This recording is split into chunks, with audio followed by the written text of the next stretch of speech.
தாவீது அவனை நோக்கி, கர்த்தர் அபிஷேகம் பண்ணினவரை கொன்று போடும்படி நீ உன் கையை நீட்ட பயப்படாமல் போனது என்ன என்று சொல்லி வாலிபர் ஒருவனை கூப்பிட்டு, நீ கிட்ட போய் அவன் மேல் விழுந்து அவனை வெட்டு என்றான்.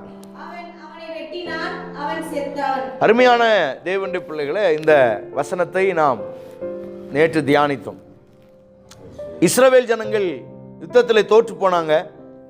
இஸ்ரவேல் ஜனங்கள் யுத்தத்தில் தோத்து போகும்போது, அமலேக்கருக்கு விரோதமாக தோத்து போகும்போது, யோனத்தானும் ஒரே நாளில் சாகிறான், சவுலும் செத்து போனான். கடைசியில் யோனத்தான் செத்த செய்தி வருகிறது, சவுல் செத்து போன செய்தி வருகிறது. ஒரு வாலிபனை கண்டுபிடிச்சு அந்த வாலிபன்கிட்ட தாவீது கேட்குறான், எங்கேருந்து வர்ற? நான் யுத்த களத்துலேருந்து வர்றேன். யுத்தத்தில் என்ன நடந்துச்சு அப்படின்னா, அங்கே சவுலும் செத்து போனாரு, அப்னேர் செத்து போனாரு, போர் தளபதிகள்லாம் செத்து போனாங்க, யோனத்தான் செத்தான், சவுலும் செத்துட்டான்னு சொல்கிறான். சவுல் எப்படி செத்தான், என்னாச்சு அப்படிங்கும்போது, நான் அங்கேருந்து ஓடி வரும்போது சவுல் ஒரு உயிருக்கு போராடிட்டு இருந்தாரு, நான் பார்த்தேன். சவுல் என்ன செஞ்சிட்டான், அமலேக்கர் அடித்த அடியில் பாதியா அவன் சாகர நிலைமைக்கு வந்துட்டான். உடனே இனி நம்ம அமலேக்கர் கையினால் அடிபட்டு செத்துட்டோம்னா நமக்கு அவமானம்னு சொல்லி அவன் ஒரு குச்சை, அதாவது ஒரு கம்பை நட்டி அதில் விழுந்தான். விழுந்தாலும் அவன் உயிர் என்ன செய்யலை, போல உயிர் துடிச்சிட்டு இருக்கு. கடைசியில் அந்த பக்கமாக வந்த ஒரு வாலிபன், ஐயா தம்பி, நீ யாரா கூட இரு, என்னால் இந்த உயிர் போயிட்டு இருக்கு, என்னால் முடியல, என்னை கொன்று போட்டுரு, எப்படியாவது என்னை கொன்றுன்றான். உடனே அவன் சொல்கிறான், சரி இவர்தான் சவுல் ராஜா தானே, சாகிற கண்டிஷன், இனி இவர் பிழைக்க மாட்டாரு, இவனை ஒரே வெட்டி என்ன செஞ்சிடலாம் இவருக்காக. ஏன்னா துடிச்சிட்டு இருக்கிற மனுஷன், வழி தாங்க முடியல, அப்படியே விட்டாலும் ஒரு 10 நிமிஷம் 20 நிமிஷத்தில் என்ன செய்வார், செத்து போயிடுவார். அதனால இவரை காப்பாற்ற முடியாது, அதனால நம்ம கொண்டுடலாம்னு இவன் வெட்டி கொண்டு போடுறான். இந்த செய்தி தாவீதுட்ட இவன் சொல்றான், நான் தான் சவுலை கடைசியாக என்ன செஞ்சேன், கொண்டு போட்டேன். உடனே தான் இவன் சொல்றான், அபிஷேகம் பண்ணவருக்கு விரோதமா நீ எப்படி கை நீட்ட, நீ துணிஞ்ச? இவன் சொல்றான், ராஜா நான் அப்படி துணியலை, அந்த சவுல் என்ன செஞ்சார், என்னை கொண்டு போடுன்னு சொன்னார், அவர் துடிச்சுக்கிட்டு இருக்கிறது என்னால் பார்க்க முடியல, அதனால தான் கொன்னேன். இல்லை இல்லை, ஆவியானவர் உள்ள ஒரு மனுஷன், அபிஷேகத்தை பெற்ற ஒரு மனுஷனை நீ எப்படி கொல்லலான்னு வாலிபர்களை வர சொல்லி அவன் மேலே விழுந்து அவனை கொண்டு போடுங்கன்னு கடைசியில் அந்த மனுஷனை கொன்னே போடுறான். அதனால தான் அபிஷேகம் பண்ணவனுக்கு விரோதமாக எப்படி நீ எழும்பலாம், அபிஷேகம் பண்ணவனுக்கு விரோதமாக நீ எப்படி காரியங்களை செய்யலாம், நீ எப்படி பழி வாங்கலாம், நீ ஆண்டவர் என்ன சொல்றார், நான் பார்த்துக்கிறேன் எல்லாத்தையும்ன்றார். இப்போ நேற்று நம்ம பார்த்தோம் பார்த்தீங்களா, அதாவது பணம் உள்ளவனை நீ மதிக்காத, கிருபை உள்ளவனை மதிக்கணும். எவ்வளவு சொத்து சுகம் இருக்குன்னு பார்க்காதீங்க, அவன் மேலே அழைப்பு இருக்கா, அபிஷேகம் இருக்கா, அவனை கனம் பண்ணுங்க. நான் ரொம்ப படிச்சிருக்கேன்னு சொல்றவனை நீங்க மதிக்க வேண்டிய அவசியம் இல்லை, அவன் வேஸ்ட். ஆனா கிருபை இருக்கா, அபிஷேகம் இருக்கா, அழைப்பு இருக்கா, அவனுக்கு நீங்க மன திறந்தார்ந்து அவனுக்கு மதிப்பு கொடுங்க. அவன் காலை தொட்டு கும்பிடலாம், ஏன்னா அபிஷேகத்துக்கு நம்ம என்னைக்கும் மதிப்பு கொடுத்தே ஆகணும். அல்லேலூயா. அப்போ அபிஷேகத்துக்கு நீங்க மதிப்பு கொடுக்குறீங்களா, உங்க ஊழியரை மதிக்கிறீங்களா, அல்லது உங்க கூட இருக்கிற அபிஷேகம் பெற்றவங்களுக்கு நீங்க மதிப்பு கொடுக்குறீங்களா, அழைப்பு பெற்றவங்களுக்கு மதிப்பு கொடுக்குறீங்களா, அப்படி பார்க்கணும். சபையிலேயே யாருக்கு நம்ம முக்கியத்துவம் கொடுக்குறோம், அபிஷேகம் பெற்றவங்களுக்கு தான் முக்கியத்துவம் கொடுக்குறோம். அல்லேலூயா. ஒவ்வொரு நாளும் அந்த அம்மா மாதிரிலாம் நம்ம வாங்கம்மான்னு கெஞ்சி கூத்தாடுறது எதுக்கு, அந்த அபிஷேகத்துக்கு மதிப்பு. அந்த அபிஷேகம், அந்த அம்மா மேல அபிஷேகம் இருக்கு, அவங்க ஜெபத்துக்கு வந்தா நல்லா இருக்கும், அவங்க வரணும், நம்ம என்ன செய்யறோம், எதிர்பார்க்கிறோம். அதனாலதான் வீடு வீடா போய் சொல்றோம், ஜெபத்துக்கு வந்துருங்க. ஏன்னா உங்க மேல இருக்கிற அபிஷேகத்துக்கு நான் மதிப்பு கொடுக்குறேன், ஏன் சோத்திரம், உங்க மேல இருக்கிற அழைப்புக்கு மதிப்பு கொடுக்குறேன். அப்ப அபிஷேகத்துக்கு என்னைக்கும் மதிப்பு உண்டு. பணத்துக்கு நீங்க மதிப்பு கொடுத்துடாதீங்க. அந்த பாஸ்டர் ரொம்ப பெரிய பணக்காரரு, ரொம்ப காசு உள்ளவர், அதனால அவரை நம்ம சலிட் அடிக்கணும், அவரை வணங்கணும், அவருக்கு தான் சோத்திரம் சொல்லி நினைக்காதீங்க. பணக்கார பாஸ்டர் நினைச்சு மதிப்பு கொடுக்காதீங்க. அழைப்பு இருக்கிறவனுக்கு மதிப்பு கொடுங்க, அபிஷேகம் இருக்கிறவனுக்கு மதிப்பு கொடுங்க. அல்லேலூயா. அதான் நேற்று சொன்னேன், அபிஷேகம் பெற்றவன் தவறே செய்தாலும் அதை நியாயந்தீர்க்க நீங்க யாருக்கும் அதிகாரம், ஏன்னா அவர் மேல அபிஷேகம் வச்சிருக்கிற கர்த்தர் அவரை நியாயம் தீர்க்க வல்லவரா இருக்கிறார். அதனாலதான் சொன்ன, ஒரு ஊழியக்காரனை கை நீட்டி பேசணும், இந்த கை என்ன செஞ்சு குஷ்டம் பிடிச்சே போச்சு. இந்த கை நீட்டின அந்த கை அப்படியே ஒன்றும் இல்லாமல் போய் அழுகி அவன் செத்தே போனான்னு சொன்னேன். அருமையான தேவனுடைய பிள்ளைகளே, அபிஷேகத்துக்கு நீங்கள் மதிப்பு கொடுங்க, அழைப்புக்கு நீங்கள் மதிப்பு கொடுங்க. என்னைக்குமே அபிஷேகம் ஒரு நாளும் ஒளிஞ்சு போகாது. நல்லா பார்க்கணும், இந்த சவுலை இவன் கொல்லும்போது அவனுக்கு அபிஷேகம் இருந்துச்சா? இல்லை. பைபிள் சொல்லுது அபிஷேகம் போயிருச்சா? தேவனால் விடப்பட்ட பொல்லாத ஆவி சவுலுக்குள்ள ஆவியானவரே இல்லை. ஆனால் தாவீது சொல்றான், அபிஷேகம் பண்ணப்பட்டவர் மேலே உன் கையை புறாணி வைக்கலாம் அப்படி சொல்ல. என்ன லாஜிக்? ஒன்றும் புரியலை. இது எப்படி சாத்தியப்பட்டு வரும்? அபிஷேகமே இல்லையே, ஆண்டவர் போயிட்டாரு, அவன்கிட்ட இருந்து எடுத்துட்டாரு அபிஷேகத்தை. அப்போ எப்படி இவனுக்குள்ள அந்த ஆவியானவர் இருப்பாரு? ஆனாலும் தாவீது என்ன சொல்றான்னா, இன்னைக்கு இல்லை என்னைக்கோ ஒரு நாள் இவரை நான் அபிஷேகம் பண்ணியிருக்காரு கர்த்தர், இவரை ராஜாவை அபிஷேகம் பண்ணியிருக்காரு. அதனால அந்த அபிஷேகம் இருந்ததுனால, அபிஷேகம் போனாலும் பரவாயில்ல, அபிஷேகம் இருந்த இந்த சரீரத்தை தொடுறதுக்கு நமக்கு அதிகாரம் இல்லை. அவன் அபிஷேகத்துக்கு அப்போ எவ்வளவு மதிப்பு கொடுத்துருக்கான் பாருங்க, அபிஷேகத்துக்கு எவ்வளோ முக்கியத்துவம் கொடுத்துருக்கான் பாருங்க. அப்போ அபிஷேகத்தை நீங்க உயர்வா பிடிச்சு பாருங்க. உங்க வீட்டில் யார் அபிஷேகம், உங்க அப்பா அபிஷேகம் பெற்றிருக்காரு, உங்க அண்ணன் அபிஷேகம் பெற்றிருக்காரு, உங்க தம்பி அபிஷேகம், அந்த அபிஷேகத்தை உயர்த்துங்க. அந்த அபிஷேகம் உயர உயர கர்த்தர் உங்களை ஆசீர்வதிப்பார். அல்லேலூயா. ஆமாவா இல்லையா? கை வைத்து ஆமென் சொல்லுங்க.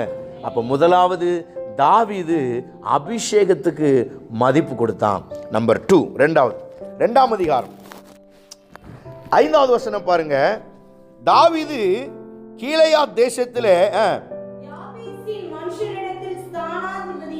அனுப்பி, நீங்கள் உங்கள் ஆண்டவனாகி சவுலுக்கு இந்த தயை செய்து அவரை அடக்கம் பண்ணினபடினாலே கர்த்தர் உங்களை ஆசீர்வதிப்பாராக. இரண்டாவது தாவீதுடைய குணாதிசயம் பாருங்க. இப்ப தாவீதுடைய குணாதிசயம் முதல்ல என்ன? அவன் அபிஷேகத்துக்கு மதிப்பு கொடுத்தான். இரண்டாவது தன்னை கொல்ல வேண்டும் என்று நினைத்த இந்த சவுல் செத்து போனதுக்கு அப்புறம் அவனை யாரோ ஒருவர் அடக்கம் பண்றாங்க பாருங்க, அந்த அடக்கம் பண்ணினவங்களை ஆசீர்வதிக்கிறான். அல்லேலூயா. ஆமென். யாராவது நம்மளை ஒருத்தன் நம்ம பிள்ளைகளை அடிச்சிட்டான், நம்மளை கொடுமைப்படுத்திட்டான், நம்ம சொத்தை அபகரிச்சிட்டான், நம்மளை வேதனைப்படுத்திட்டான் அப்படின்னா அவனை நம்ம ஆசீர்வதிப்போமா? அவனை நம்ம தூக்கி உட்கார வைப்போமா? அவனை எப்படா இந்த நாய் சாகும்ல நம்ம நினைப்போம், எப்படா இவன் சாவான், அதுக்காக நம்ம ஜெபம் பண்ணுவோம். நம்முடைய கண்ணீர் உள்ள ஜெபம் எப்படி இருக்கும் தெரியுமா? ஆண்டவரே, என்ன இவன் இப்படி பண்ணிட்டான், என் பிள்ளைகளுக்கு இப்படி துரோகம் பண்ணிட்டான், இவனை கொல்லணும் ஆண்டவரே, நீங்க தான்ப்பா தண்டிக்கணும், நீங்க தண்டிக்கணும்னு உபவாசம் இருந்து கண்ணீர் விட்டு அழுது அவனை சாகடிக்காம விட மாட்டான். ஆனா தாவீது என்ன செஞ்சான் தெரியுமா? அவனை தாவீதை கொல்ல நினைத்த 3 முறை ஈட்டினால் எய்த சவுல் செத்து போனான். அவனை அடக்கம் பண்ணின அந்த ஜனங்களை வர வச்சு அவர்களை சொல்றான், கர்த்தர் உங்களை ஆசீர்வதிப்பாராக. என்னுடைய தகப்பனாகிய சவுலை நீங்க அடக்கம் பண்ணினீங்க பார்த்தீங்களா? அவனை மிருகத்தை திங்க விடாம, ரோட்ல வெயில்ல காய விடாம, காக்கா குருவிய எங்களுடைய ராஜாவுடைய எங்க தகப்பனாகிய சவுளுடைய சடலத்தை திங்காம காப்பாத்தி அதை நல்லடக்கம் பண்ணீங்க பார்த்தீங்களா? அதனால கர்த்தர் உங்களை ஆசீர்வதிப்பாரா. இந்த எண்ணம் யாருக்கு வரும் பாருங்க. எவ்வளவு அருமையான ஒரு தேவ மனுஷன் தாவீது. நம்ம சொல்றோம் தாவீது பெரிய பெரிய பாவம் பண்ணா, ஏன் தாவீது ஆண்டவர் மன்னிச்சாருன்னா இதுக்கு தான் மன்னிச்சாரு. தாவீதை ஏன் ஆசீர்வதிச்சாரு? அவன் செஞ்ச பாவத்துக்கு அவனை கொன்றிருக்கணும், ராஜாவாவே இருக்க முடியாது தாவீது. ஆனாலும் அவனை ராஜாவை 40 வருஷம் வச்சதுக்கு காரணம் என்னன்னா, இப்படி ஒரு நல்ல குணம், பகைஞனை கூட நேசிக்கிற ஒரு உத்தம குணத்தை கர்த்தர் தாவீதிடத்துல பார்த்ததுனால தான் இப்படி வச்சார். ஒருவேளை யுத்தத்துல சவுல் செத்துட்டான், உண்மைதான் செத்துட்டான், எல்லாம் யுத்தம் முடிஞ்சு அவன் போயிட்டான்னு வைங்க, சடலம் என்ன ஆகும்? செத்து போன பிணம் என்ன ஆகும்? காக்காவும் குருவியும் திங்கும், கழுகு திங்கும், அங்க இருக்கிற மிருக ஜீவன்கள் நாய் கடிச்சு கொதரும், சரீரம் பிச்சு எடுத்துரும், எலும்புகள் எல்லாம் உடைக்கப்படும். அது ஒரு மிருகம் கடிச்சுன்னா என்ன, நாய் என்ன செய்யும்? கடிச்சிச்சுன்னா தரதரன்னு இழுத்துக்கிட்டே போகும், அங்கங்க இழுத்து போகும், சடலம் ஒன்றும் இல்லாம போயிடும். ஆனா அதுதான் தாவீது சொல்றான்.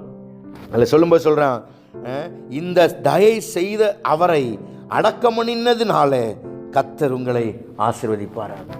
என் ராஜா, எங்க தகப்ப சவுல் எனக்கு எவ்வளவோ துரோகம் செஞ்சிருக்கட்டும், ஆனால் அவரை நீங்கள் அடக்கம் பண்ணீங்க பாருங்க, காணா பணமாக போடாமல், எங்கேயோ தூக்கி தூர எறியாமல், அவரை நல்ல அடக்கம் செஞ்சு அவருக்கு ஒரு கல்லறை உண்டாக்கி அவரை நல்ல அடக்கம் பண்ணதுனால கர்த்தர் உங்களை ஆசீர்வதிப்பாராக. இந்த மத்தியான வேளையில் கர்த்தர் உங்களோடு சொல்லுகிறார், நீங்கள் ஊழியக்காரனுக்கு ஒரு நன்மை செஞ்சீங்கன்னா ஆண்டவர் சொல்றாரு, கர்த்தர் உங்களை ஆசீர்வதிப்பார். ஊழியக்காரனை நீங்கள் நேசிச்சீங்கன்னா கர்த்தர் உங்களை ஆசீர்வதிப்பார். ஊழியக்காரனுக்கு நீங்கள் தயை, தாவீது சொல்லுகிறார், நீங்கள் சவுலுக்கு தயை செய்ததுனால, அவனுக்கு இரக்கம் பாராட்டினதுனால, நல்லா புரிஞ்சுக்கணும், நீங்க சவுலு மோசமானவன் தான், ஆனா அவனுக்கு நீங்க இரக்கம் பாராட்டினீங்களே, சவுலு கொஞ்சம் கோபக்காரன் தான், அவனுக்கு இரக்கம் பாராட்டினீங்கல்ல, அவனுக்கு தயை பாராட்டினீங்களே, அதனால கர்த்தர் உங்களை என்ன செய்வாரு?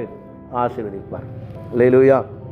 நீங்களும் நானும் தயை செய்யுங்க. எல்லாருக்கும் உங்களுக்கு மேல இருக்கிறவங்களுக்கு தயை செய்யுங்க, உங்களுக்கு கீழே இருக்கிறவங்களுக்கு தயை செய்யுங்க. உங்களை விட கொஞ்சம் தாழ்ந்திருக்கிறவங்களுக்கு தயவு செய்யுங்க, அவங்களுக்கு இரக்கம் பாராட்டுங்க. இரக்கம் பாராட்டுறதுக்கு நீங்க முந்திக்கிட்டு ஓடுங்க, தயவு செய்யறதுக்கு முந்திருங்க. அல்லேலூயா. அதனாலதான் பைபிள் சொல்லுது, கனம் பண்ணுகிறவர்களை கனம் பண்ணுதலுக்கு ஒருவருக்கொருவர் முந்திக் கொள்ளுங்க, ஓடி போய் கனம் பண்ணுங்க. அவன் பெரிய இவனாக்கும், அவன் எனக்கு சோத்திரம் சொல்லாம நான் சொல்லணுமாக்குன்னு நினைக்காங்க. சோத்திரம் சொல்றதுக்கு முந்திக்கோங்க. ரோட்ல பார்த்தீங்கன்னா சோத்திரம் பிரதர், சோத்திரம் சிஸ்டர், அம்மா தோத்திரமான்னு சொல்றதுல நம்ம ஒரு நாள் என்ன செய்ய மாட்டோம், குறைஞ்சு போக. சோத்திரம்னா நீங்க இப்போ நான் புரோனியம்மாவுக்கு சோத்திரம் சொல்றேன்னா அந்த அம்மா வாழ்கன்னா சொல்றேன். இந்த சோத்திரம் தேவனுக்கு மகிமைன்னு அர்த்தம். நீங்க நினைச்சுக்கிடாதீங்க பாஸ்டருக்கு சோத்திரம் சொன்னா பாஸ்டர் வாழ்கன்னு சொல்றேன்னு நினைக்காதீங்க. நீங்க எனக்கு சோத்திரம் சொன்னாலும், நான் ஐயாவுக்கு சோத்திரம் சொன்னாலும், தம்பிக்கு எல்லாருக்கும் சோத்திரம் சொன்னாலும் அதோடைய வார்த்தை என்ன, உங்களை வாழ்கன்னு சொல்றது கிடையாது, தேவ நாமத்தை மகிமைப்படுத்துகிறேன். அப்போ நம்முடைய உயிருள்ள நாளெல்லாம் நம்ம சோத்திரம் சொல்றதுன்னு அர்த்தம் என்ன, கர்த்தரை மகிமைப்படுத்துகிறோம். நீர் வாழ்க, உமக்கு மகிமை, அதைத்தான் நம்ம செய்யணும். அதனாலதான் சோத்திரம் பண்றதுக்கு கனம் பண்றதுக்கு நீங்க என்ன செஞ்சுக்கணும், முந்திக்கிடணும், பகையாளியை நேசிக்கணும். தாவீது எவ்வளவு பகைச்சான் தெரியுமா? சவுலு கல்யாணம் பண்ணி கொடுத்துட்டான், சவுளுடைய மகளை கல்யாணம் பண்ணியே கொடுத்தாச்சு, கடைசியில வாழவே விடல. கடைசியில அவளுக்கு வேற கல்யாணம், தாவீதை விட்டு பிரிச்சு இன்னொரு ஆளுக்கு கல்யாணமே பண்ணி வச்சிட்டான். எவ்வளவு வேதனை, குடும்பம் பாருங்க. ஆனா கர்த்தர் தாவீதுக்கு கொடுத்த குணாதிசயம், எவ்வளவு பெரிய துரோகம் செய்திருந்தாலும் அவனை சவுலை தாவீது நேசிச்சான். நமக்கு எவ்வளவு பெரிய துரோகம் செஞ்சிருந்தாலும் நாம் அவர்களை நேசிக்கிற ஒரு அனுபவத்தை கர்த்தர் நமக்கு தரணும். அல்லேலூயா, ஆமென். ஆண்டவர் அப்படித்தான் நமக்கு சொல்றார். ஒவ்வொரு நாளும் அதை நீங்க யோசித்து பாருங்க. அப்போ இந்த தாவீதை போல வாழ கத்துக்கிடுங்க. ஈட்டியை வச்சு எறிகிறான். அதனாலதான் தாவீது சங்கீதத்தில் சொல்லும்போது சொல்றான், மரணத்துக்கும் எனக்கும் ஒரு அடி தூரம் தான் இருந்துச்சுன்றான். ஒரு அடி தூரம் கொல்றதுக்கு சவுலினை கொண்டிருப்பான், நான் செத்திருப்பேன். விரட்டி வாரான். பைபிள் சொல்லுது வெறுங்கால ஓடுறான். ஒரு ராஜா அபிஷேகம் பண்ணப்பட்ட ஒரு தாவீது, அபிஷேகம் பெற்றவன், தேவ ஆவியை பெற்றவன். நீங்க யோசனை பண்ணி பாருங்க, தாவீது சாதாரண ஆள் நினைச்சீங்களா? அவன் ஒரு கோழையா? தாவீது சொல்றான், சிங்கம் ஒரு முறை வந்துச்சு, என் ஆடுகளை கடிக்க வந்துச்சு, ஆட்டை பிடிச்சிச்சு, வாய்க்குள்ள போட்டுச்சு. ஆனா நான் என்ன செஞ்சேன், சிங்கத்தின் வாயை என்ன செஞ்சேன், கிழிச்சு. அந்த வசனம் புரியணும். சிங்கத்தின் வாயை கிழிச்சு வாய்க்குள்ள இருந்து ஆட்டுக்குட்டியை காப்பாத்தினானா. எவ்வளவு பெரிய வீரம் பாருங்க. சிங்கத்தையே கிழிக்க முடிஞ்சிச்சுன்னா சவுல் எம்மாத்திரம். யோசனை பண்ணி பாருங்க, சவுல் எம்மாத்திரம். சவுலெல்லாம் தூக்கி சாப்பிட்டு போய் போடான்ட்டு ஒரு எத்தி வங்குன்னு எத்தி விட்டு போயிருப்பான். ஆனா தாவீது சவுலுக்கு பயந்து ஓடுறான். சவுலுக்கு பயந்து ஓடல, சவுல் மேல் இருக்கிற அபிஷேகத்துக்கு பயந்து ஓடணும். நான் அடிக்கிறதுக்கு, சவுல் அடிச்சு கொள்றதுக்கு ஒரு நொடி, ஒரு நிமிஷம் போதாது. ஆனா நான் அடிச்சேன்னா அபிஷேகத்துக்கு அவிரோதமா பண்ண மாதிரி ஆயிரும். நான் அடிச்சு கொள்றதுக்கு இப்போ நமக்கு விரோதமா எழும்புற ஆட்களை நம்மளால கொல்ல முடியாதா? சொல்லுங்க, நீங்க முடியுமா? நம்மளால முடியாதா? ஒரு நிமிஷத்துல அழிக்க முடியும் நம்ம எதிராளிகளை, என்னத்தையாவது கொண்டு அவனை காலி பண்ண முடியும். ஆனா ஏன் நம்ம ஒன்றும் செய்யறதில்லை அப்படின்னா, கர்த்தர் நமக்கு அந்த வேலையை தரல, தேவன் அந்த வேலையை தரல. பழி வாங்குதல் என்னுடையது, நான் பார்த்துக்கிடுவேன், நீ ஒன்றும் செய்யாத. ஏன்னா நாம பழி வாங்கினோம்னா நாம ஒரு கொலையாளியா குற்றவாளியா நிற்போம். ஆனா கர்த்தர் பழி வாங்கினார்னா நேர்த்தியா செய்வாரு, அதுல எவனுமே தலையிட முடியாது. அல்லேலூயா. இரவோடு இரவாக சத்துருவை அழிக்க முடியும். ஒரே ராத்திரியில ஏரோது மனுஷன் மாதிரி இல்லாம மாட்டை போல புல்ல திங்க வைக்க தேவனால முடியும். தேவனால முடியாத காரியம் ஒண்ணும் கிடையாது. நீங்க ஒருத்தருக்காக ஜெபம் பண்றீங்கன்னா அந்த ஆளை மாத்தணும்னா நீங்க ஆண்டவர்கிட்ட கேளுங்க. ஆண்டவர் இந்த ஆள் மாறணும்னா ஆண்டவர் சொல்ல, ஒரே ராத்திரியில ஒரு ராஜாவை மாடு மாதிரி ஆக்கி மாடு புல்ல திங்கிற மாதிரி திங்க வச்சாராம். கர்த்தரால் செய்ய முடியாதவைகள் உலகத்துல எதுவுமே. அவரை விசுவாசிங்க, அவரை நம்புங்க. அவரை நம்பிட்டீங்கன்னா அவர் பெரிய காரியங்களை செய்வார். அதனால நீங்க பழி வாங்கணும் முயற்சி பண்ணாங்க. நான் மருமகனை பழி வாங்கணும், நான் மகனை பழி வாங்கணும், நான் அப்பாவை பழி வாங்கணும், நான் பிள்ளைய பழி வாங்கணும். பழி வாங்குறது கர்த்தர் பார்த்துக்கிடுவார். நீங்க பழி வாங்கினா ஏதோ எசக்கு பசக்கு ஆகி போயிரும், போலீஸ் ஸ்டேஷன்ல போய் கம்பி எண்ணுவீங்க. ஆனா கர்த்தர் பழி வாங்கினா அதுல அடையாளமே தெரியாது. தேவன் ஒரு இமைப்பொழுதில் அற்புதங்களை செய்ய முடியும். அல்லேலூயா. ஏன்னா அவர் சிங்க குகையிலையும் வருவாரு, சிங்கத்தின் வாயையும் கிழிப்பார். ஆமென். அல்லேலூயா. அக்னியிலையும் நடப்பாரு. பைபிள் சொல்லுது, நான் தாவீது சொல்ல, நான் அக்னியிலே நடந்து வந்தேன், தன் தீயும் தண்ணீரையும் தாண்டி நின்றான். தாவீது எவ்வளவு கஷ்டத்தை தாண்டி இருப்பான் பாருங்க. நான் சொல்ல வந்தது என்ன தெரியுமா, சவுலவனால அடிச்சு கொல்ல முடியும், ஆனா அடிச்சு கொல்லல. ஏன்னா அபிஷேகத்துக்கு மதிப்பு கொடுத்தான். 10க்கு 10 ரூமில் ஈட்டியை வச்சு எறிகிறான், ஈட்டி அவன் மேலே படலை ஓடிடுறான். அடுத்த நாள் அமாவாசை அன்னைக்கு அவன் டைனிங் டேபிளில் ராஜ அரண்மனையில் இவன் இருக்கணும். அன்னைக்கும் தாவீது ஓடுறான், தேடுறான், எப்படியாவது விரட்டி கொல்லணும்னு. அமாவாசைக்கு மறுபடியும் வரான், உட்காடுறான், மறுபடியும் ஈட்டி எடுத்து எய்கிறான், தப்பிச்சு ஓடுதான். சவுளுடைய பையன் யோனத்தான் சொல்கிறான், நீ ஓடிரு, நான் நீ ஒரு இடத்துல இரு, நான் வாரேன், ஒரு பையனை அனுப்புகிறேன், அவன் வந்தானா நீ வா, அவன் வந்தானா நீ ஓடிரு. சில திட்டங்களை சொல்கிறான். சவுல் விரட்டுறான், வெறுங்காலில் ஓடுறான். வெறுங்காலில் ஓடுவீங்களா நீங்கள்? தாவீது நம்ம ஓடலாம், இப்போ நான் ஓடலாம், நீங்கள் ஓடலாம். ஒரு காலத்தில் நம்ம வெறுங்காலில் தானே இருந்தோம். அல்லேலூயா. நல்ல மனசில் கணக்கு பண்ணி பாருங்கள். நீங்கள் எந்த வயசில் உங்களுக்கு செருப்பு வாங்கி கொடுத்தாங்க வீட்டில்? நீங்கள் எத்தனை படிக்கும்போது உங்களுக்கு செருப்பு கிடைச்சி சொல்லுங்கள், நீங்களே சொல்ல முடியுமா? நான் 9ஆம் கிளாஸில் தான் செருப்பே போட்டேன். 9th ஸ்டாண்டர்டில் தான் செருப்பு. அது வரைக்கும் செருப்பு காசு இல்லை, செருப்பு போட்டதே கிடையாது. கவர்மெண்ட்ல ஒரு செருப்பு கொடுப்பாங்க, அந்த செருப்பு வெயிட்டா இருக்கும், தோல் செருப்பு, அது போட முடியாது. 9வது வகுப்புல செருப்பு போட்டேன் பாருங்க. இன்னைக்கு நம்ம என்ன செய்யறோம்? பிறக்கும் போதே ஷூ வாங்கி கொடுக்குறோம், பிறக்கும் போதே செப்பல். பிள்ளைகள் உணரணும். இதெல்லாம் நான் ஏன் சொல்றேன்னா, நம்ம கஷ்டப்பட்டோன்றதை சொல்லலை, எந்த கஷ்டத்துல நம்ம வந்திருக்கோம்ன்றதை சொல்றோம். இன்னைக்கு செருப்புன்னு சொல்லிட்டா மறுநாளே செருப்பு, காலைல சொன்னா ராத்திரி செருப்பு. எனக்கு ஷூ இல்லைன்னா, டேடி ஷூ கிழிஞ்சு போச்சுன்னா சாயங்காலம் ஷூ வந்துடுது வீட்டுக்கு. ஆனால் ஒரு நாள் செருப்பு வாங்குறதுக்கு காசு இல்லாமல், வெயில் அப்படி அடிக்கும், அப்படியே இங்கே மாதிரி புல்லெல்லாம் இருக்காது எங்கள் ஊரில், எல்லாமே மணல். காலை மிதிச்சோம்னா 3/4 அடி, அதாவது ஒரு அடி உயரத்துக்கு காலு மண்ணுக்குள்ளே பதியும், பொத்து போயிடும், புதக்கணும். மண்ணு, கடல் மண்ணு பார்த்தீங்களா? எங்கள் ஊர் முழுசும் கடல் மண்ணு மாதிரி தான் இருக்கும், புதன்னு. அதில் மிதிச்சு மதியானம் ஓடுவோம். ஸ்கூலில் நிறைய பசங்க செப்பல் போட்டிருப்பாங்க, நம்ம போட மாட்டோம், நமக்கு நம்ம இல்லை. எங்கள் அப்பா மட்டும் ஒரு செருப்பு போட்டிருப்பார், பேரகான் செருப்பு, பேட்டா செருப்பு போட்டிருப்பார். அவ்வளவுதான். 9ஆம் கிளாஸ் வந்ததுக்கப்புறம் அப்பதான் செருப்பு, அப்பவும் ஓசி செருப்பு. ஆனால் ராஜாவா அபிஷேகம் பண்ணப்பட்டவன் எவ்வளோ பெரிய ஆசீர்வாதிக்கப்பட்டவனா இருப்பான் பாருங்க. ஆனால் அவன் சவுலுக்கு பயந்து செருப்பு இல்லாமல் ஓடுதான் காட்டுக்குள்ள, தடான்னு. எவ்வளவு திரும்பி நின்று ஒரு அடி அடிச்சான்னா சவுல் செத்துருவான். ஆனால் திரும்பலை, சவுலுக்கு பயந்து ஓடுதான். பெத்த பிள்ளை அப்சலோமுக்கு பயந்து ஓடுறான்.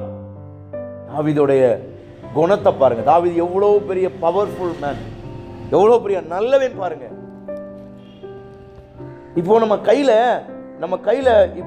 கையில் ஆயுதம் இருந்தும் நம்ம எதிரியை கொல்லாமல் இருக்கோம்னா நம்ம முட்டாள் தானே. ஒரு பாம்பு நம்ம கொத்த வருது, கையில் கடப்பாரை இருக்கு, இருந்தும் நம்ம பாம்பை கொல்லலை, அப்போ நீ பைத்தியம் தானே. உனக்கு அறிவு இருக்கா? ஒரு அடி அடிச்சு கொல்ல வேண்டியதானே. சில நேரத்தில் பைத்தியம் மாதிரி தான் தெரியுது. தாவீதை பார்த்தா பைத்தியமாடா உனக்கு. கோலியாத்தை ஒரே கல் அடிச்சு கொன்ன, எவ்வளோ பெரிய கோலியாத்து. அன்னைக்கு இருந்த நாட்டில் அவனை போல வீரன் யாரும் இல்லை. அவனை ஒரே கல் அடிச்சு கொன்னல, ஒரே அடி அடிச்சு சாகடிச்சல. ஏன் உனக்கு முடியல? அடிச்சு கொல்லு, முடியல. பைத்தியமாடா நீ, லூசாடா நீ. சிங்கத்து வாயை கிழிச்சிய உன்னால சிங்கத்தின் வாயை கிழிச்சவனை சவலை ஒரு அடி அடிச்சு கொல்ல தெரியலையே. கரடியை கிழிச்சு போட்டிய கொன்னிய, இது முடியல உன்னால. தாவீதுட்ட கேட்டா சொல்லுவான், எல்லாம் எனக்கு முடியும்பா. சிங்கத்தை கொன்னது உண்மைதான், கரடியை கொன்னது உண்மைதான், புலியை கொன்னது உண்மைதான், யானையை கொன்னது உண்மைதான், கோலியாத்தை கொன்னது உண்மைதான். ஆனா இப்ப என்னை துரத்துறது யானையும் சிங்கமும் கரடியும் அல்ல, தேவனால் அபிஷேகம் பண்ணப்பட்ட தேவ மனுஷன். அதுக்கு நான் பயந்து தான் ஆகணும். நான் சிங்கத்தை கிழிச்சாலும் கிழிச்சு தூக்கி போட்டுருவேன். ஆனா அபிஷேகத்துக்கு முன்னாடி என்னால எதுவுமே என்ன செய்ய முடியாது. அதனாலதான்மா நல்லா புரிஞ்சுக்கிடணும். நல்லா புரிஞ்சு, இந்த ஊர்ல ஊழியத்துக்கு வந்து கிட்டத்தட்ட 17 வருஷமா இந்த சபை நம்ம நடத்துறோம். இத்தனை வருஷத்துல எத்தனையோ பெரிய ஆட்கள் சபையை உடைச்சி நொறுக்கி இந்த ஊரை விட்டு எங்களை காலி பண்ணி ஓட வைக்கணும்னு நினைச்சவன் ஒருத்தன் கூட இல்லை. இன்னைக்கு நம்ம சபை கிட்டத்தட்ட 1 கோடி ரூபாய்க்கு சபையை கட்டி ஆலயத்தை கட்டி உட்கார்ந்துருக்கோம்னா இதுக்கு காரணம் என்னன்னா, அபிஷேகத்துக்கு முன்னாடி எவனும் மோத முடியாது. ஏன்னா அபிஷேகம் எதையும் சாதிக்கும். உண்மைதான் நான் சொல்றது. நம்மளை ஓட வைக்க நினைச்சவங்களாம் பைத்தியமும் லூசுமா அலைஞ்சி ஓடி ஒன்றும் இல்லாமல் போயிட்டான். ஆக்சிடென்ட்ல சிலவன் செத்தே போனான், சிலவன் ஹார்ட் அட்டாக்ல செத்தே போனான், ஒருத்தெல்லாம் ரொம்ப வரும்போதும் போகும்போது என்னை ரொம்ப டார்ச்சர் பண்ணுவான். ஆட்டோ ஓடிட்டு அலைவான். எப்போ பாரு ரொம்ப டார்ச்சர் பண்ணுவேன். என்ன பாஸ்ட்டு ஆகும்மா குடிச்சிட்டு வந்து நடு ரோட்டில் என்னை கிண்டல் பண்ணுவான், கேலி பண்ணுவான். திடீர்னு பார்த்தா ஒரு நாள் வால் போஸ்ட்டில் பார்க்குறேன், செத்துட்டான், ஹார்ட் அட்டாக்கு. புரியுதா உங்களுக்கு நான் சொல்கிறது? நம்மளை அழிக்க நினச்சிட்டான்னா அழிவு அவனுக்கு தான். ஏன்னா அவன் அழிக்க நினச்சது நம்மளல்ல, அபிஷேகத்தை அழிக்க ஒருவனாலும் முடியாது. அபிஷேகம் என்னைக்கும் நிலைச்சி நிற்கும். அழைப்பும் அபிஷேகமும் கிருபா வரங்களும் மாறவே மாறாது. அதனால நீங்கள் எதை குறிச்சும் கவலைப்படாதீங்க. கர்த்தர் உங்களை நிலை நிற்க பண்ணுவார். கர்த்தர் உங்களை ஸ்ட்ராங்கா அஸ்திவாரம் போட வச்சிருக்கிறாரு. இந்த ஊர்ல உங்களை கர்த்தர் வச்சிருக்காருன்னா அவர் தேவ திட்டத்தினால தான் வச்சிருக்காரு. நிறைய பேர் சொன்ன அந்த ஊழியம் வளராதுப்பா, இவ்வளோதான் 10 பேர் 20 பேர் தான் வருவான் சர்ச்சுக்கு அப்படின்னா, கர்த்தர் இன்னைக்கு 120 பேர் சபைக்கு வராங்க. இதுக்கு காரணம் என்னன்னா அபிஷேகமும் அழைப்பும் தான். அலசாயபுரத்தில் சர்ச்சை பூட்டிட்டோம்னா அங்கேருந்து ஒரு ஆத்மா வராது, அங்கங்கே செதறி போயிடும் அப்படின்னாங்க. இல்லை, செதறி எங்கே போகும்? வனாந்திரத்தில் இயேசு கிறிஸ்து பிரசங்கம் பண்ணார். ஊரை விட்டு கிட்டத்தட்ட 10-20 கிலோமீட்டர் தள்ளி 20 மைல் தாண்டி வனாந்திரத்தில் வச்சார். யார் வந்தா? கூட்டம் குமிஞ்சிருச்சு. 5 அப்பம் 2 மீனை வச்சு 5000 பேருக்கு போஷிச்சு மீதி எடுத்திருந்தாருன்னா அவர் எவ்வளவு அருமையான பிரசங்கத்தை பண்ணியிருப்பார். காரணம், அபிஷேகம் பண்ணப்பட்டவன் பின்னாடி ஆத்துமாக்கள் வரும். ஏன் நம்ம எங்கே போனாலும் நம்மளை சுற்றி ஆட்கள் கூடுதாங்க பார்த்தீங்களா? இப்போ நீங்கள் எங்கே போனாலும் உங்களை கூடவே சிலர் வருவாங்க. ஏக்கா சொல்லுங்கக்கா, என்னக்கா உட்காருங்கக்கா, கொஞ்ச நேரம் பேசிட்டு போங்கக்கா, ஏக்கா உட்காருங்க, என்ன உட்காருன்னு கொஞ்ச நேரம் உட்காருங்கன்னு ஏன் சொல்கிறாங்க? ஐயா வந்தால் கொஞ்சம் சமாதானமாக இருக்குது, ஐயா வாங்க எங்கேயாவது போகலாம். நான் ஏன் அவரை கூப்பிடுதேன், அவர் ஏன் என்னைய கூப்பிடுதாரு? ஏன் அவர் பெரிய ஆளா, நான் பெரியவனா? ஒன்றும் கிடையாது. ஏன் நாங்கள் 2 பேரும் போகிறோம், 4 பேரை கூட்டிட்டு உட்காரோம் பேசுகிறோம்னா அபிஷேகம் இருக்கிற இடத்துல சமாதானம் இருக்கும், அபிஷேக இடத்துல ஒருமனம் இருக்கும், அபிஷேகம் இருக்கிற இடத்துல கர்த்தர் அசைவாடுவார். அழைப்பும் அபிஷேகம் இருந்துச்சுன்னா எவனை நம்மளை மீற முடியாது. அல்லேலூயா. அப்போ புரியுதா உங்களுக்கு? ஒரு இடத்துல உங்களுக்கு மதிப்பு கொடுக்குறாங்க, 10 பேர் இருக்கிற இடத்துல உங்களுக்கு மதிப்பு கொடுக்குறாங்கன்னா என்ன காரணம்? நீங்கள் பெரிய பேச்சாளருங்கிறதுக்காக கிடையாது, நீங்கள் ரொம்ப அழகாக இருக்கீங்கன்றதுக்காக கிடையாது, நீங்கள் ரொம்ப சாத்தியமான ஆள் கிடையாது. உங்கள் மேலே இருக்கிற கிருபை, உங்கள் மேலே இருக்கிற அழைப்பு, உங்கள் மேலே இருக்கிற அபிஷேகம் தான் அதுக்கு காரணம். எத்தனை பேர் நம்மளை அழிக்கவும் நொறுக்கவும் இவன் அந்த ஊரில் இல்லாமல் நொறுக்கிறன்னு நினச்சவனா இல்லையே. காரணம், அவன்கிட்டலாம் கிருபை இல்லை. பணம் இருந்துச்சு, அவன்கிட்டலாம் கிருபை இல்லை. எல்லாம் பொருள் ஆள்பெல்லாம் வச்சுருந்தான், உள்ள அரசியல் தலைவரெல்லாம் இருந்தான், ஆனால் அவங்ககிட்ட அபிஷேகம் இல்லை. ஆனால் அவன்கிட்ட ஊர் தலைவர் இருந்தான், ஊரில் இருக்கிற பெரிய ஆட்கள்லாம் அவன் சப்போர்ட் இருந்துச்சு. ஆனால் அவன் ஊரை விட்டு ஓடினான், தோற்று போன காரணம் என்ன? அவன்கிட்ட பொருளாதாரம், ரவுடிகள் கூட இருந்தாங்க. ஆனால் நம்மளோட அவன் சோத்திரம் தண்ணீரையும் தீயையும் கடக்க வைக்கிற, சின்னவனை பெரியவனாக, அவன் சோத்திர சிறியவனை பலத்த ஜாதியாக மாற்றுகிற ஒரு பெரிய அபிஷேகம் உள்ள தேவ ஆவியானவர் நமக்குள்ள இருந்ததுனால சத்துரு நம்மளை ஜெயிக்க முடியல. நம்மளை ஓட விடணும்னு நினைச்சவெல்லாம் ஓடிட்டான். கர்த்தர் நம்மளை நிலையாக நிற்க வைத்திருக்கிறார். இது அபிஷேகம் இருந்தா நடக்கும். அல்லேலூயா, ஆமென் சொல்லுங்க. அல்லேலூயா. அப்போ தாவீதை போல இந்த குணாதிசயத்துக்கு கர்த்தர் நம்மளை கொண்டு வருவாரா? தாவீதை போல அந்த இரக்க குணம், தாவீதை போல அபிஷேகத்துக்கு மதிப்பு கொடுக்கிற, அடக்கம் பண்ணின ஜனங்களை பார்த்து அவன் சொன்னான், கர்த்தரால் நீங்கள் ஆசீர்வதிக்கப்பட்ட. அல்லேலூயா. கர்த்தர் உங்களை ஆசீர்வதிப்பாராக. அப்போ நீங்க உங்களை பகைக்கிறவங்கள, உங்களை அழிக்கிறவங்கள, நீங்க இருக்கவே கூடாதுன்னு நினைக்கிறவங்களுக்கு நீங்க என்ன செய்யணும்? நல்லது செய்ய, நன்மை செய்ய கர்த்தர் உங்களுக்கு உதவி செய்வாரா? ஆமென். அல்லேலூயா. அப்போ 2 காரியம் பார்த்தோம். தாவீது அபிஷேகத்தை மதிக்கிறவன், 2வது அபிஷேகம் பெற்றவனுக்கு இரக்கம் பாராட்டுறவன். அபிஷேகத்துக்கு முக்கியத்துவம் கொடுத்தான். ஆமென். ஜெபம் பண்ணுவோமா? பழிவாங்குதல் கர்த்தருக்குரியது. நீங்க பழி வாங்க வேண்டாம், கர்த்தர் பார்த்துக்கிடுவார். நீங்க பழி வாங்கினீங்கன்னா மாட்டிக்கிடுவீங்க. ஆனால் கர்த்தர் பழி வாங்கினா உங்க மேன்மையா உயர்த்துவார். ஆண்டவர் பழி வாங்குறதுனா என்ன தெரியுமா? உங்க எதிராளியை குத்தி கொன்னு தெருவில் வீசுறது கிடையாது. ஆண்டவர் பழி வாங்குறது என்ன தெரியுமா? நீங்க இருக்கவே கூடாதுன்னு நினைக்கிறவன் முன்னால நீங்க இருந்தா தான் அவன் பிழைக்க முடியுன்ற மாதிரி கர்த்தர் கொண்டு வந்து நிப்பாட்டுவார். அதுதான் கர்த்தர் பழி வாங்குறது. அவன் சாக மாட்டான், இருப்பான். ஆனா உங்களால தான் அவன் வாழுவான். அப்படி வச்சிருவாரு. நீங்க சாகணும்னு நினைச்ச மனுஷனுக்கு நீங்க இல்லாம அவனுக்கு வாழ்க்கையே இல்லைன்ற அளவுக்கு கர்த்தர் கொண்டு வந்து நிறுத்தி அன்றாடு உணவும் உறைவிடமும் கொடுக்கிற அளவிற்கு கர்த்தர் உங்களை ஆசீர்வதிக்கிறது தான் தேவன் கொடுக்கிற பழிவாங்குதல். தேவன் செய்யற காரியம். தேவன் யாரையும் அழிக்க மாட்டாரு. ஆனா தேவன் செய்யற காரியம் என்ன தெரியுமா? உங்களை அழிக்க நினைச்சவனை உங்க கூடவே வச்சு உங்களால் அவன் ஆசீர்வதிக்கப்பட, உங்களால் அவன் வாழ கர்த்தர் அற்புதங்களை செய்வார். எல்லாரும் கண்ண மூடி, ஆண்டவரே எங்களுக்காக நிறுத்தம் பண்ணுவீராக, எங்களுக்காக கர்த்தர் ஆண்டவரே இந்த காலவேளையில உம்முடைய பிரசன்னத்தை அனுப்புவீராக. எங்களுக்குள்ள அப்படிப்பட்ட புத்தி வரட்டும், அப்படிப்பட்ட எண்ணங்கள் வரட்டும், அப்படிப்பட்ட கிருபாவரங்கள் உதிக்கட்டும் ஆண்டவரே.